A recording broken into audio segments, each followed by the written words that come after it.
Hablando con el presidente. Bueno, y aquí continuamos entonces con nuestro programa Hablando con el presidente. Bueno, yo les decía ahora les comentaba pues que tenemos que abrir los ojos frente a los candidatos a la presidencia y los candidatos también al Congreso, Cámara y Senado. Bueno, hay una cantidad de candidatos nuevos que se han presentado por las diferentes coyunturas. Uno sabe en política que la mayoría de estos nuevos candidatos se van a quemar. Y no hay que ser mago, no hay que tener una varita mágica o una bola de cristal para adivinar que estos nuevos candidatos que han surgido o que han salido a defender algunos temas críticos, como por ejemplo las víctimas, otros que han surgido en el tema de la salud, otros en el tema del medio ambiente, otros para defender el tema de la igualdad. En fin, uno sabe que esos candidatos se van a quemar. ¿Por qué? Porque no tienen una maquinaria, porque no tienen el respaldo de esos grupos y porque realmente este es un país que no tiene cultura política. Y eso no se va a cambiar en estas elecciones ni en las próximas. Eso es un proceso de años que si no le ponemos cuidado, pues no vamos a tener cambios. Si no tenemos un presidente diferente, un presidente que se ponga los pantalones y alinee este país con soberanía, con autonomía, y con un adecuado direccionamiento, una adecuada administración de los recursos y de poner en cintura a los que tienen que poner en cintura, pues esto no va a mejorar. Bueno, hablando de los candidatos a la Cámara y el Senado, pues uno le pregunta a los estudiantes: oíste, ¿vos vas a votar por quién? No, yo voy a votar por alguien que me dé un puesto o alguien que me ayude a conseguir un trabajo. Otros dicen: no, yo por mis convicciones, mis ideales políticos, mis convicciones sociales, yo estoy con estas personas. Y uno les dice: bueno, pero sabes que yo te digo, pero él se va a quemar. Pero no importa. Bueno, todavía existen las personas que tienen esa mentalidad de que idealista, de que bueno, en algún momento puede ocurrir un milagro y esa persona la pueden elegir, pero uno sabe que no, uno sabe que en la realidad pues puede sacar una votación determinada, pero se va a quemar y no va a quedar en nada. Desafortunadamente es así. Y de que los que han invertido grandes sumas de dinero en sus campañas pues son los que van a salir triunfantes, porque son los que compran los votos.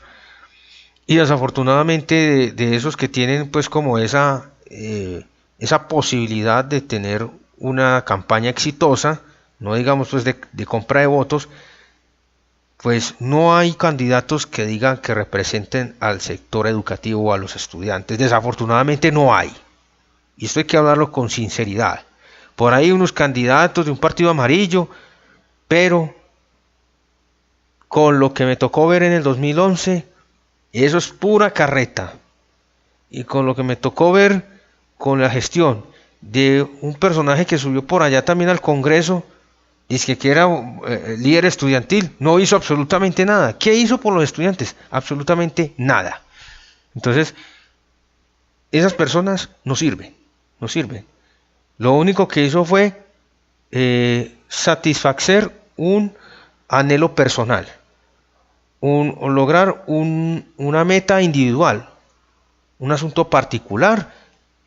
Llegó allá, se olvidó de que podía hacer algo más por los estudiantes, podía hacer algo más por su gremio, podía hacer algo por la educación.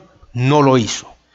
Y bueno, pues sobra hablar de otros candidatos que se han unido al señor Fajardo, que dicen hablar de coherencia y todo esto, y se unen a la corrupción. Entonces a uno no le cabe en la cabeza que un tipo que hace unos debates extraordinarios en el Congreso y todo esto y los prepara muy bien y lo eligen como el mejor senador y se une a Fajardo, que es uno de los tipos más corruptos.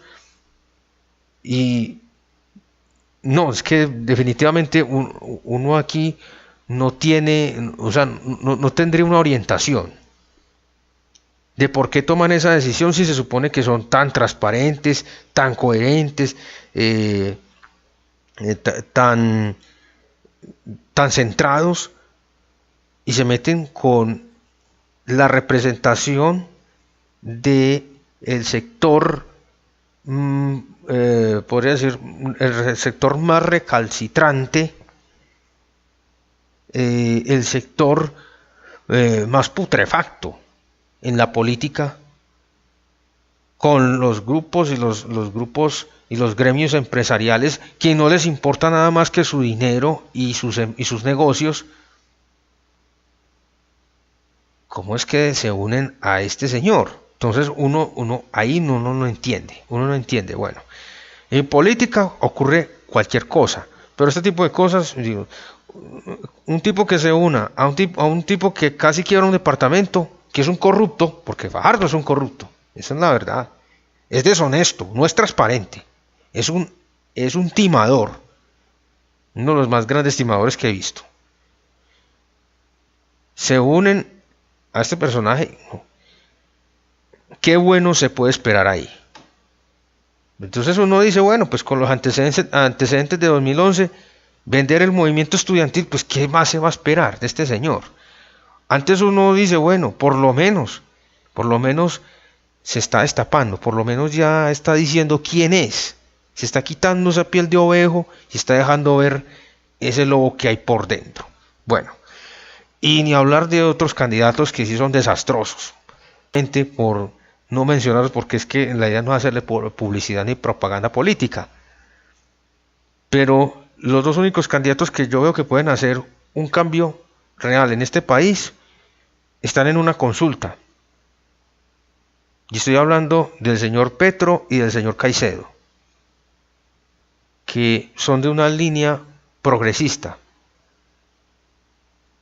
Y bueno, no voy tampoco a demeritar las propuestas de las FARC, porque ellos también tienen unas propuestas muy interesantes, he tenido la oportunidad de leerlas y bueno, ustedes ya saben cuál es el propósito político que ellos tienen. O sea, el propósito, el fin político que ellos tienen es hacer un cambio total de la estructura del país, del modelo político, social, económico, cultural. Y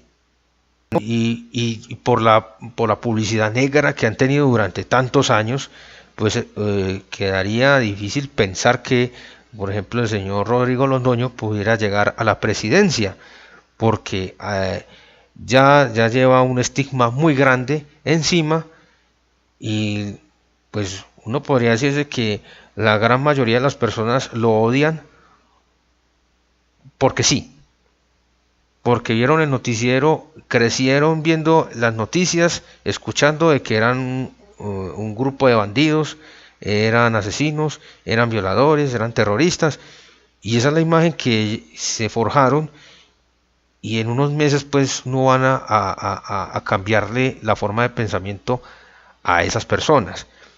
Eso sería pues una ilusión de uno decir de que posiblemente la gente dijera no, sí, vamos, solamente como para hacer un voto de protesta, como en la columna que hice hace pocos días en mi blog, dice el voto de protesta. El voto de protesta. Si alguien está en contra de las maquinarias tradicionales, pues va a votar por Timo, va a votar por Rodrigo Londoño, para darle una cachetada a esas estructuras. Pero la mayoría de la gente no piensa así. Sin embargo, tenemos dos muy buenas alternativas que están ahí en la consulta progresista y yo digo que la mejor alternativa en este momento que tenemos de aceptación es el señor Petro. porque desafortunadamente la imagen, como reitero, la imagen del señor Rodrigo Londoño, que en términos vanguardistas, en términos de propuestas progresistas, son muy interesantes, son propuestas que están muy acordes con el tema de la validación de la Constitución, el cumplimiento de la Constitución política, porque eso fue realmente lo que se pidieron en los acuerdos, la validación de la Constitución política, de hacer cumplir todas las reformas que nunca se han cumplido. Esos son los acuerdos de paz. Y quienes no se lo hayan leído, pues están en la olla. Bueno, esas propuestas son propuestas progresistas. Pero como les decía ahora, la mayoría de las personas, por el odio que se ha incitado, se ha infundido, se ha sembrado de hace varias generaciones hacia atrás, pues no permitirían que Rodrigo Londoño llegara a la presidencia, aunque las sorpresas en política no se pueden descartar. Y no me sorprendería que el señor Petro y el señor Rodrigo Londoño en algún momento pudiesen llegar a una segunda vuelta electoral solo por el voto de protesta de la gente y descartaran a los demás candidatos porque no confían en ellos, porque no confían o porque ya no creen en ellos y simplemente harían ese voto de protesta a favor de Rodrigo Londoño y a favor de Gustavo Petro. Y sería muy interesante, me gustaría poder ver una segunda vuelta entre ellos dos. Sería algo tan interesante como que podríamos estar hablando de un cambio en la estructura del país. Y estaríamos viendo algo diferente, porque pues las familias tradicionales han tenido el poder por más de 150 años. Entonces los amigos que defienden a la derecha, defienden todo esto, todo este producto mal hecho, dicen que no, que es que el castrochavismo, que el comunismo, hombre, eso no existe. Sáquense esa basura de la cabeza, eso no existe. El comunismo no ha existido, porque eso es un ideal. Eso es como encontrar a la mujer o el hombre perfecto. Y el castrochavismo fue una vaina que se inventó por allí un señor que no quiero decir el nombre. Eso no existe tampoco. No existe. Empezando porque Castro ya se murió y Chávez también. Entonces, eso es un término estúpido. O sea, hay que decirlo, es un término que no tiene el más mínimo sentido. Bueno, y por otro lado, hombre, pues, ¿cómo es que vamos a seguir apoyando a estas familias que han gobernado durante más de 150 años este país? Y miren cómo nos tienen. Es que ellos son los que tienen la culpa de todos los males de este país.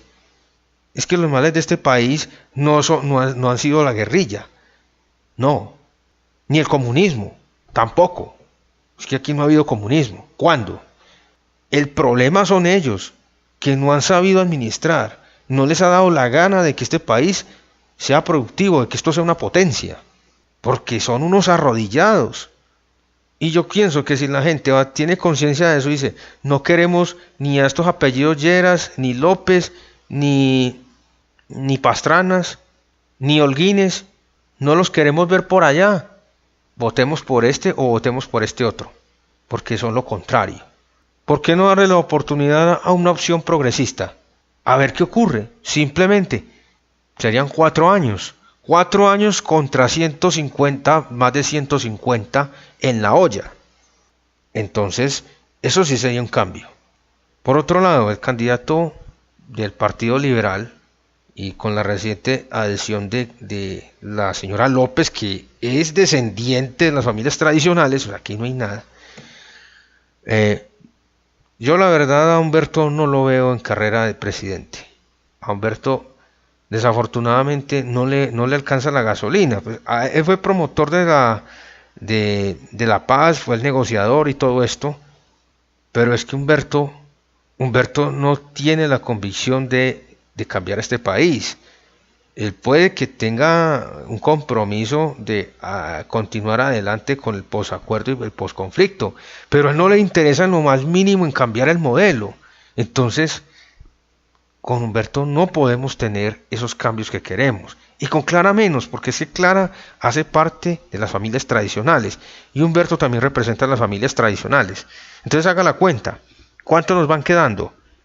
Desafortunadamente no hay con quién más contar ahí.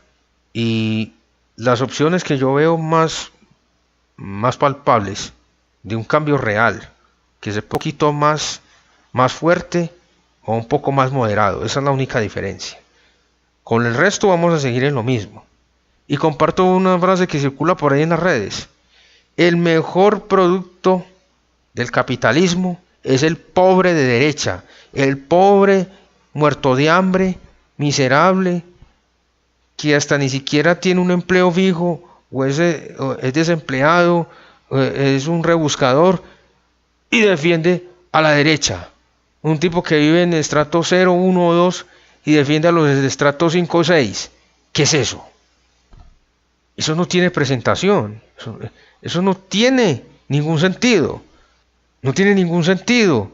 Un personaje de estos en la olla defendiendo a los ricos, defendiendo el patrimonio de los ricos, defendiendo los beneficios de los ricos, defendiendo su miseria. Es que eso es lo más paradójico. Por eso comparto esa frase. El mejor producto terminado del capitalismo es el pobre de derecha. Eso, el pobre pero ignorante de derecha, que defiende su miseria. Ahí están pintados. Entonces uno les dice, ¿vos por qué defendés a esta persona o por qué la apoyás si vos no te vas a poder jubilar, no te vas a poder pensionar? No, es que yo pude viajar a mi pueblito en carretera y la gente podía viajar. ¿Qué es ese cuento tan pendejo? Que entonces que podían viajar por la carretera. ¿Cuál carretera? No, hay que salirse de esos esquemas, hay que salirse de eso, hay que aterrizar en la realidad.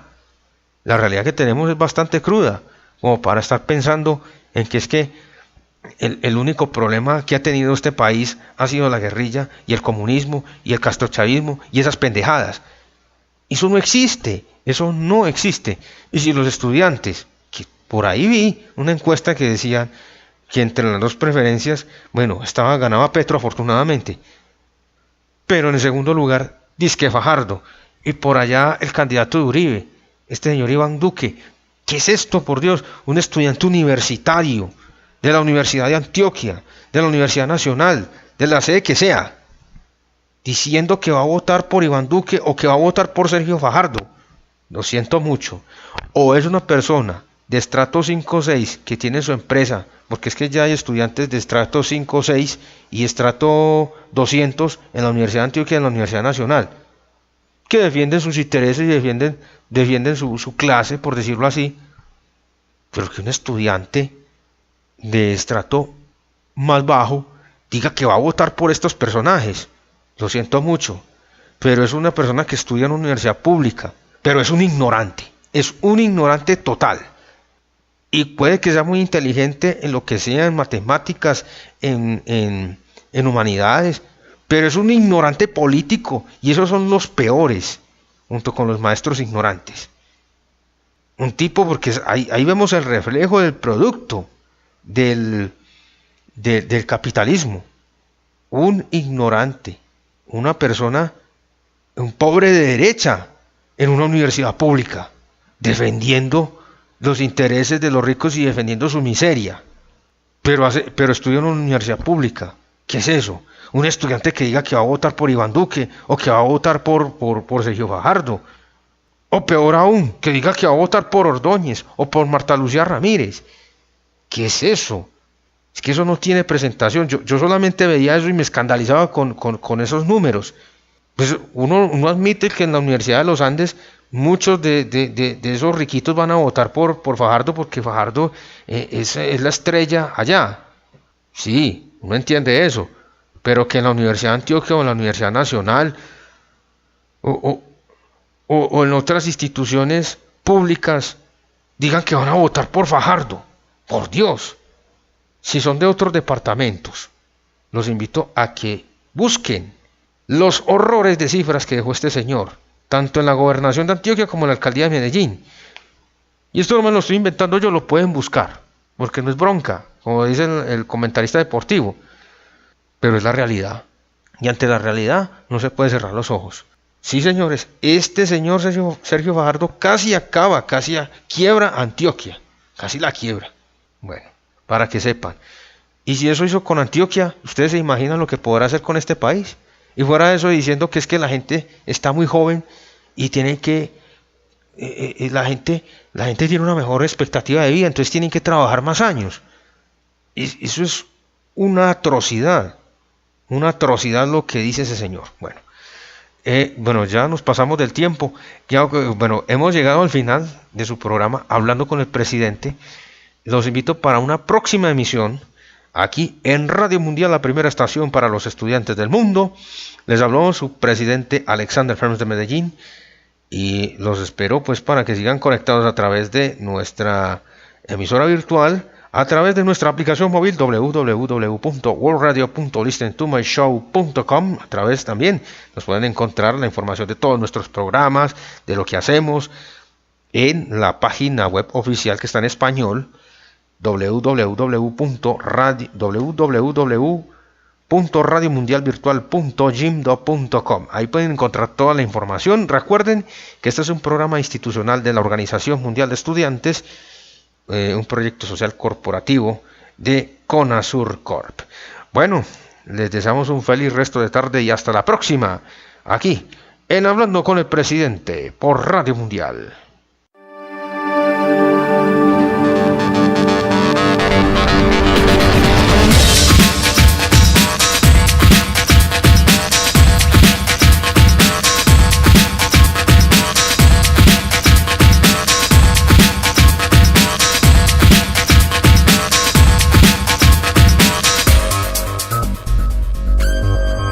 Hablando con el Presidente.